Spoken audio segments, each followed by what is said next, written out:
You know, when you hear about Uganda, you hear not only about the rich culture, food, tourism, people, but also something which seems to be dark. So people used to suffocate and die within the sandals. Previously, I visited the King's Tombs, and honestly, coming to this place felt like I'm here, hearing these stories for so long. But you know me, I don't like just hearing stories. I like to go there myself in a way I can. Sometimes I feel like some information is skipped or tarnished or hidden. We grew up hearing about war. That's what modern news loves. Since I was a boy, I heard stories about a leader, stories that he forced people to eat sandals, stories about cannibalism. But as I grew older, stories changed.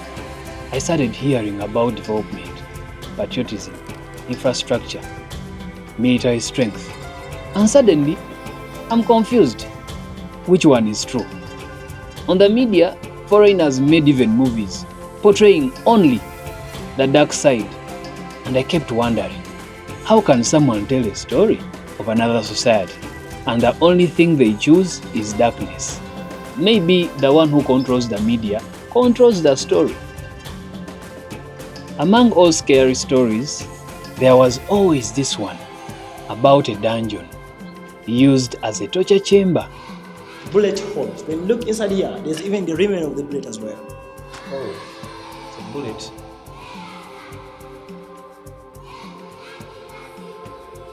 I wake up early in the morning, ready to ride and go see these dungeons. Today, it's gonna be different.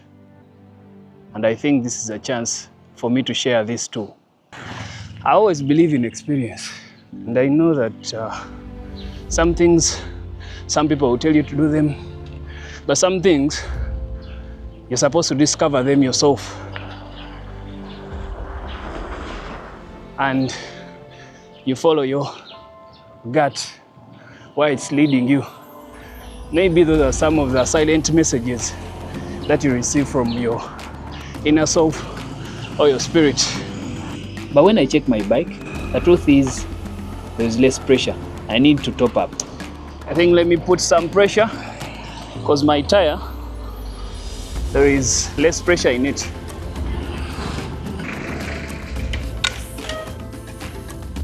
Yeah. Dropped my glasses. Energy inside? Hey.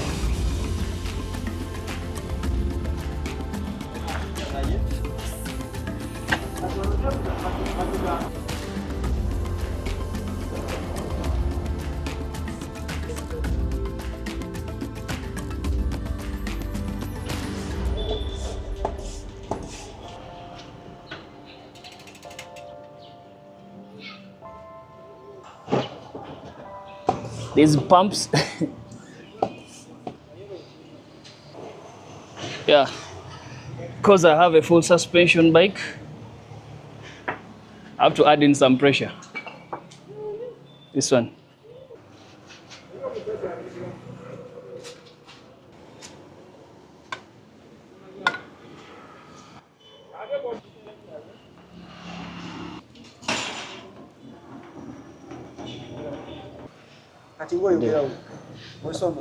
Nedda ndigamba bana bali ku YouTube.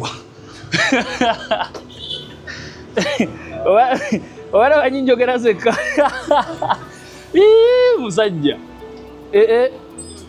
Nedda walobe ngamba. He was actually asking that why am I talking to myself alone, not knowing that I was. Yeah, it's so I'm now good to go, but the rain. I have to be in Kampala. But the truth is, it's already raining, and I don't know how I'm going to do it. However hard it is, if you decide to move. Sometimes we move because of emergencies, but sometimes we have to embrace change in the weather. So Bandaba. Nawe bakulaba. Otalaba zezekazeka. Kandabiramu. If you haven't subscribed, please subscribe to the channel. I always do these videos to inspire other people out there. Those who are also struggling. You know, everything is changing and stories are changing. I can't go through this rain. I will need to first wait for it to first stop. Then I set off. Because Kampala, it's hard. That is where Kampala is. So I can't set off at this time. I need to just wait. And right now the time, let me check. And right now it's 9 a.m. already. But I don't know. And guess what? It starts raining. Well, this is it. Ooh. It has been raining since I left. I'm actually also wet.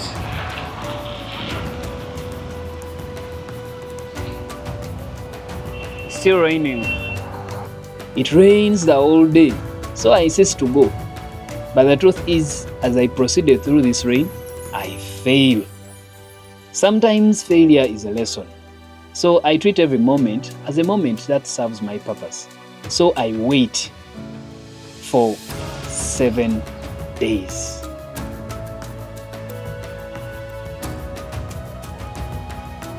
When Sunday comes, I thought that maybe this time around it's going to rain. But you know what? It was sunny, cool, and perfect for an urban ride. So I set off again.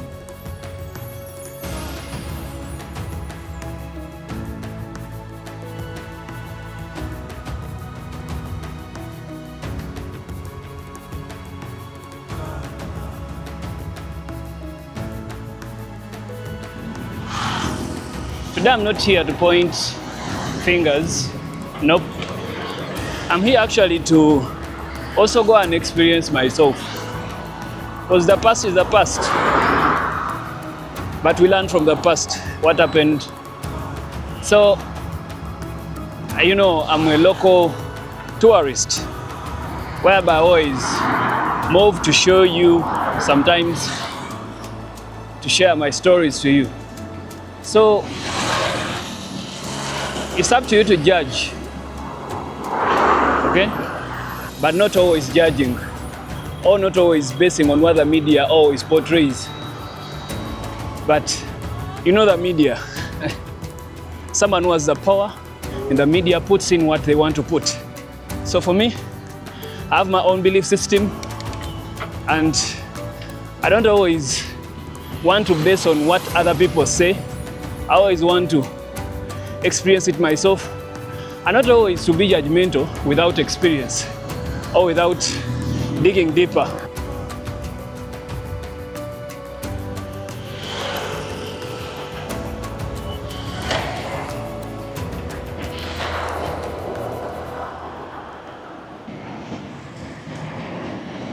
Supposed to be cautious. You know, this is a busy route though. Even if it's a Sunday, but it also appears to be a bit busy. You see? It's stuff like that.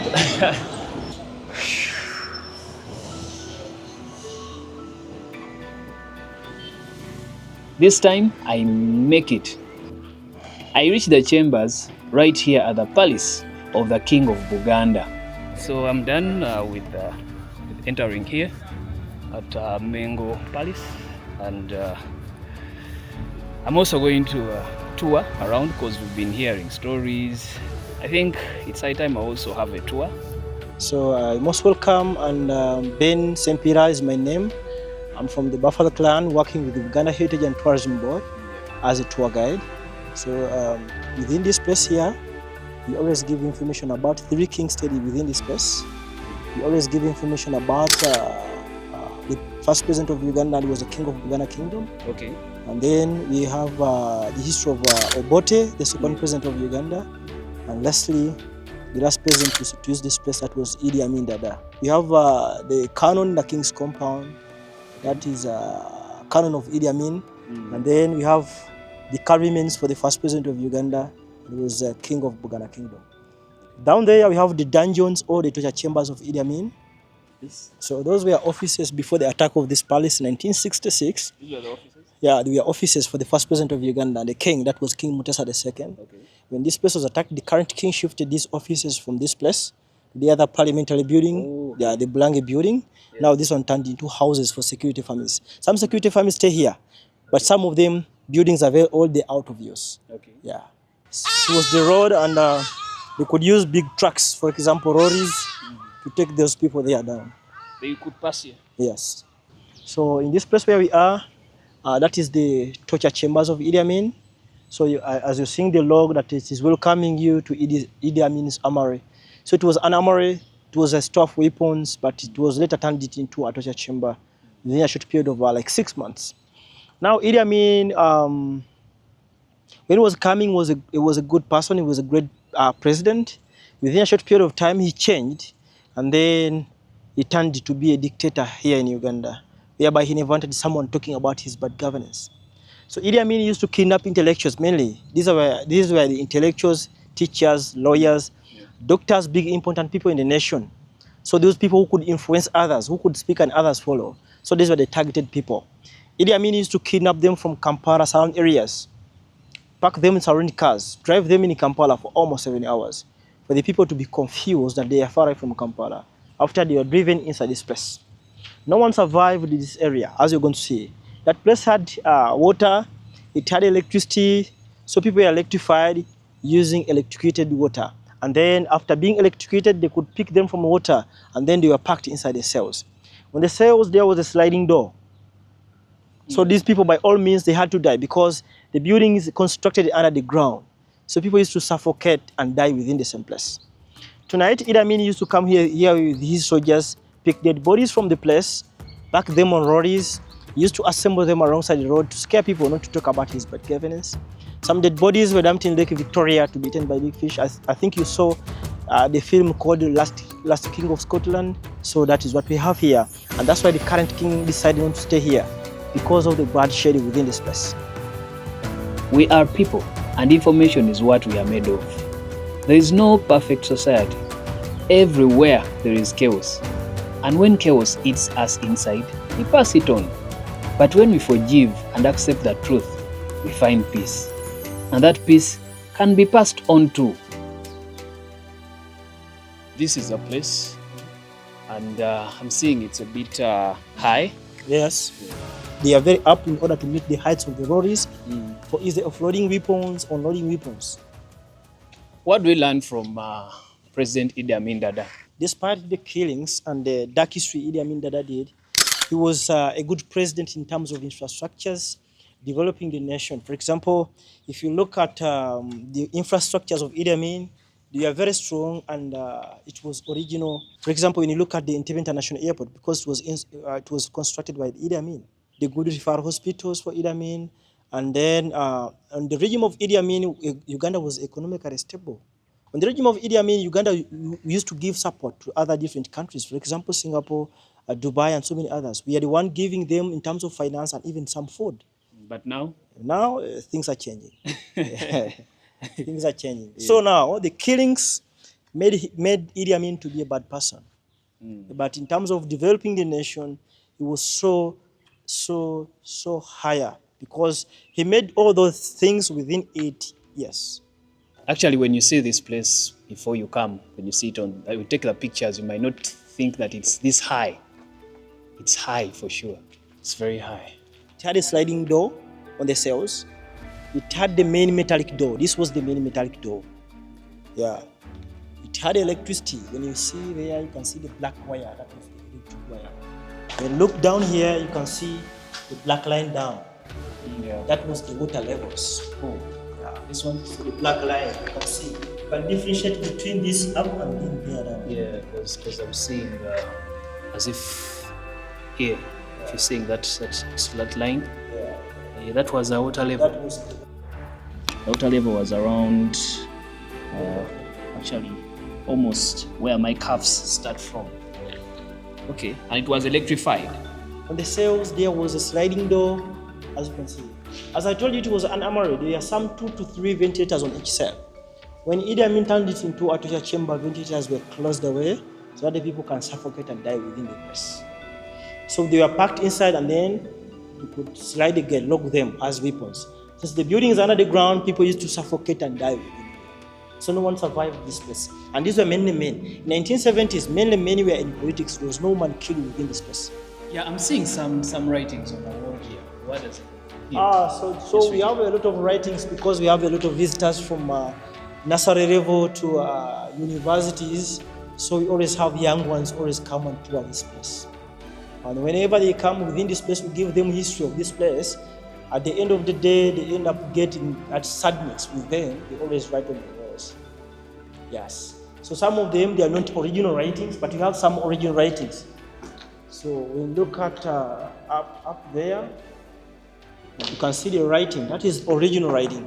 Because this palace was restored back to the kingdom in 1997 by the current president of Uganda, Museveni. And now, when they restored this palace back to the kingdom, we had visitors, the first visitors to visit within this place. We had a lady, she lost her husband on the regime of Obote because this place was used by 2 people, by Idi Amin and Obote. Because Obote came back here as Obote too, he also used the same press to oppress the supporters of Idi Amin for 5 years again. He was like revenging. He also used the same place to oppress the supporters of Idi Amin because I think you will understand that Idi Amin took powers from Obote. Yeah. Then Obote came in as Obote too. He also used the same place where we are to oppress the supporters of Idi Amin for 5 years again. Yeah. So that writing was saying that I will never forget my husband was killed by the people of Obote. She was saying that the husband was killed by the people of Obote. She's the one who wrote it. Yeah. Using the water was very dirty here down. My husband was killed by Obote. This place, it's dark. You can feel something happened here. People cried here, people suffered, people died. But all that was in the past. Now we can come to learn, to hear, and to share the story. It's dark and it's big inside. So I'm not seeing any ventilation in. These are some of the parts. These people here. Is this blood? Those are just water. The water. Okay. That water story. Okay, so these are the fingers of people who are actually we are trying to resist into themselves. Oh, sorry. So they used to put within the sentences some of the bullet holes. Yes. Bullet holes. When you look inside here, there's even the remnant of the bullet as well. Oh, it's a bullet. Oh, yes. It's my first time coming here, and what I wanted was one of the things that I wanted to do was to actually to step in. Yes, to step in there. Inside. Inside where? Inside there. No. They don't allow. Yeah. Okay. So that is it. I've actually visited this place to actually share your comments and what you think about this place. And you can also come and visit. It's a place, of dark history, whereby people died, and we are now in the future, but we don't always forget the past, because it's a past that always shapes the future.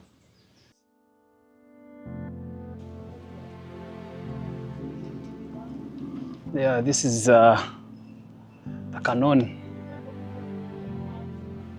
and a strong barrel. But all this, what I think is that it came because of colonialism. You know, those guys, when they came and they left us, the truth is they divided us more than before, because now we have borders, and now it's about Africa as a whole to actually come up and they find a solution from the division that we have in this world. And we unite, we forgive. Because we talk about the history of this place, you know, it's dark. And when you hear about what people are saying about former President Idi Amin, some people say that he was one of the greatest leaders Uganda has ever had. And others say he's one of the notorious leaders Uganda has ever had. You know, I'm not here to point fingers. There was colonialism in Africa and other parts of the world, but that was in the past.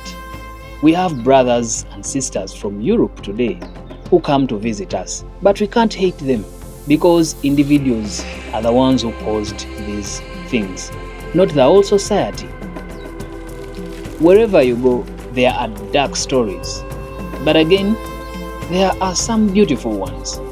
That's why I choose love. That's what we can share.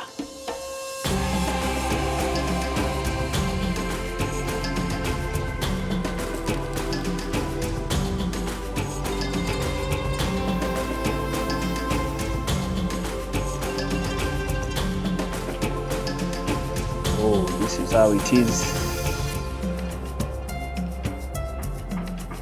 We are more divided than we think. We need to unite. That's why I share these stories. I want us to start writing our stories as Africans. I want us to start telling our stories as Africans because,